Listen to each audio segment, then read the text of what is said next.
that matter is the youth.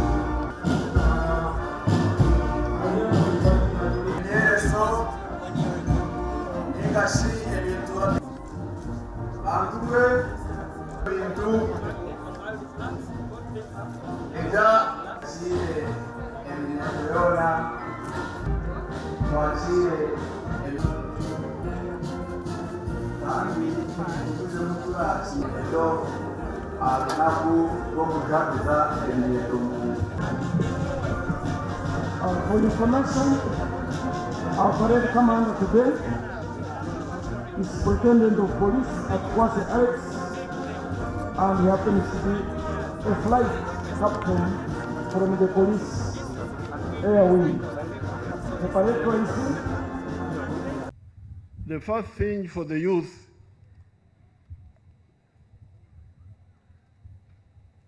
and you should remember that the one who is talking to you now is a former youth.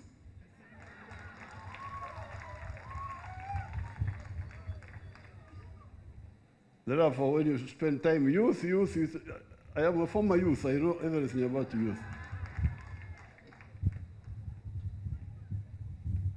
So I can really tell you, as you use your language, the roadmap. What is the safe roadmap for the youth?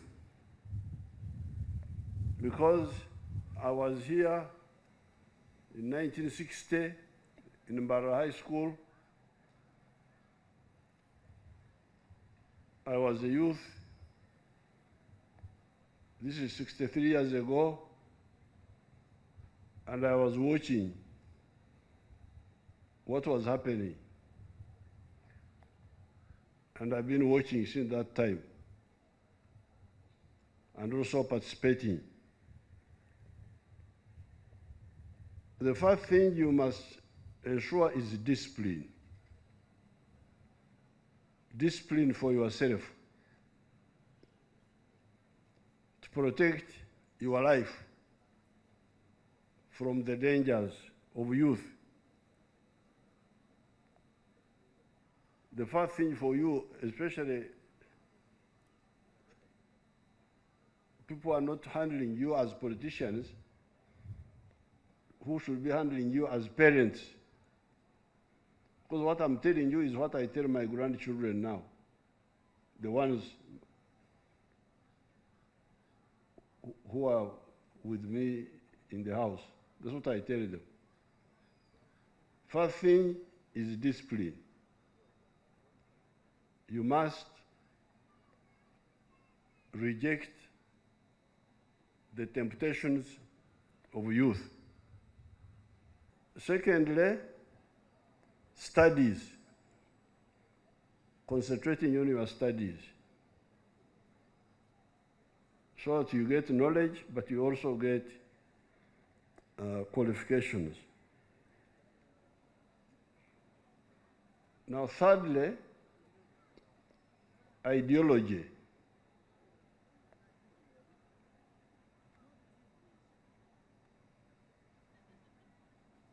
Part of the problem is that the youth, some of the youth get wrong ideology. Ideology of sectarianism, of religion, of tribes, of working for foreign interests. If you take that line, you will fail. Because I have been watching all these years. If you look at those three, I can assure you, you will go far.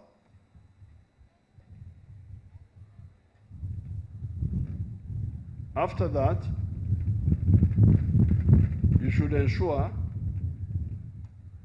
to lead a productive life, to be in productivity. Don't lead a life of parasitism, of depending on others. be sure that you can do something. And we have told you, the sectors here in Uganda are 4, and they are all there. So therefore, we should have a population of wealth creators.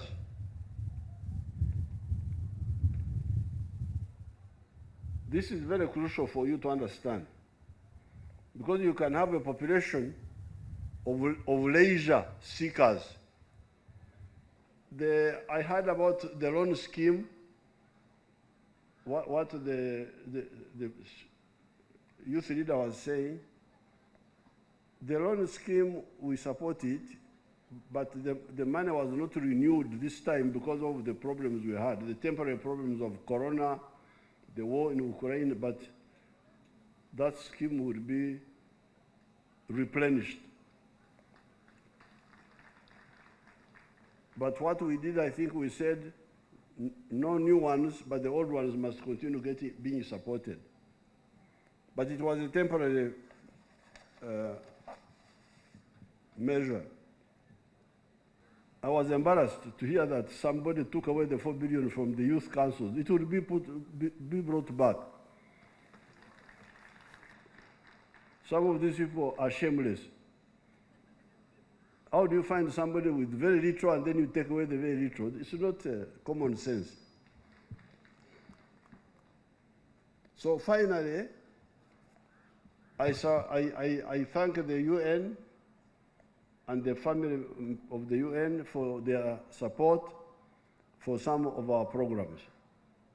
I'm coming back in this area to discuss in more detail our wealth creation. In heritage of all the cultures of the African and Arab world. Your Excellency, through you as the lead person fundraising for this, we will leave out the statements on how prepared the other countries are to make the contribution to kickstart it. But from your for the launch of the UN joint program, if you can be moving nearer with the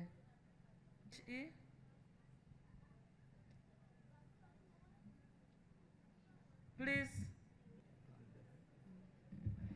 Thank you. Can we have the where we are signing for the UN joint program? Issues to do with the skilling for all those areas of tailoring, skilling in all the crafts,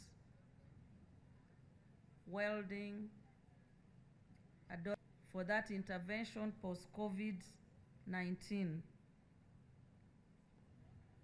Thank you, thank you. Executive Secretary of National Youth Council.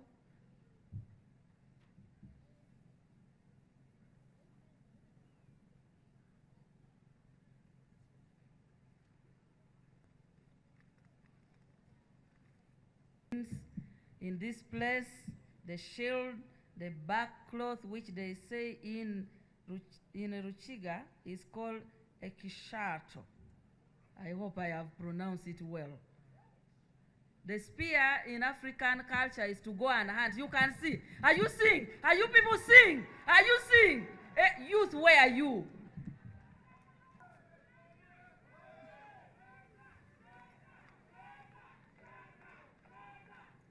Mgenu ndabashaba eminyeto kubamanyisa ngu esente za parish development model ziriho zanami muzanule muzikozese okugwanisa obworo.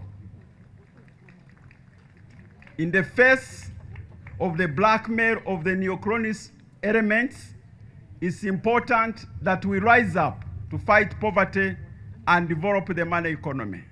The only way we can fight with the president is when we make our country rich, is when you make your household rich. That is when what the chairman of the youth was talking about, that is when we can actually stop this blackmail of people who want to blackmail us to believe in values that we don't have.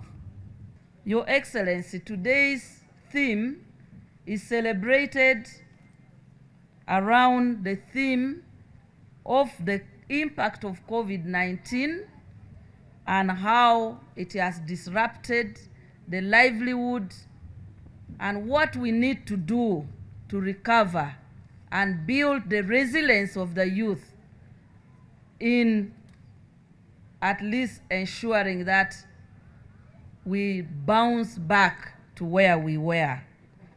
We want to recommit as Minister of Gender that the skilling program and apprenticeship program, which is not only in the Ministry of Gender, Labor and Social Development, but also the Ministry of Education through BITVET, the Presidential Skilling Centers, other skilling centers that are run by non-governmental organizations, will continue to coordinate to support the youth so that the skills they obtain can support them to get jobs.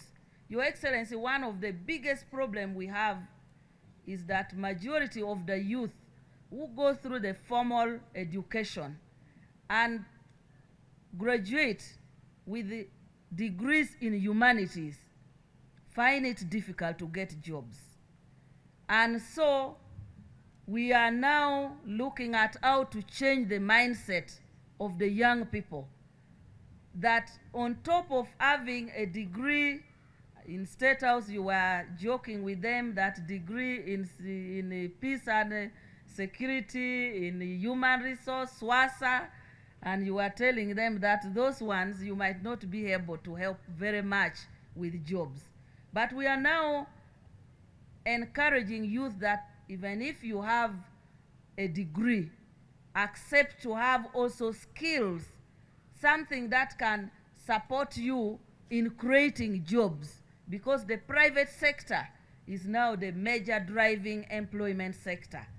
And so we will continue with the skilling in areas that can support the youth to create employment rather than to get employment, because not all of them are able to do sciences.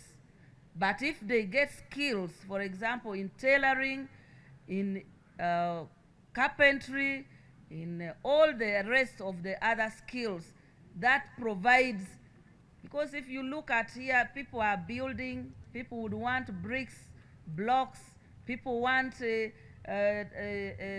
doors and windows, those welding skills and the skills that can support you, so that you are able to employ people with your skills and the skills that they have obtained. Your Excellency, in every country's development, we believe that the most productive labor force is the energetic, but not just energetic, ideologically consistent labor force. And in that regard, Your Excellency, we need to appreciate you for some of the things that have been started. Number one, you met the leadership of the district youth councils yesterday at State House.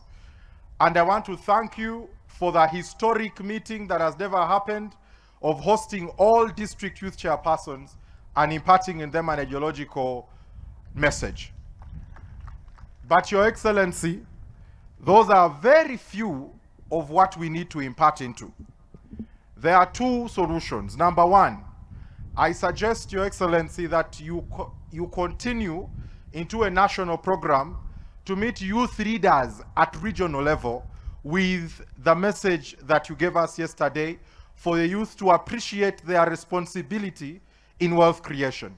Youth counselors, there are student leaders, there are other district leaders who are not chairpersons, and they all want to listen and interact with the president. So a national program on regional basis, we can always manufacture an arrangement and proceed with it for those to all attend.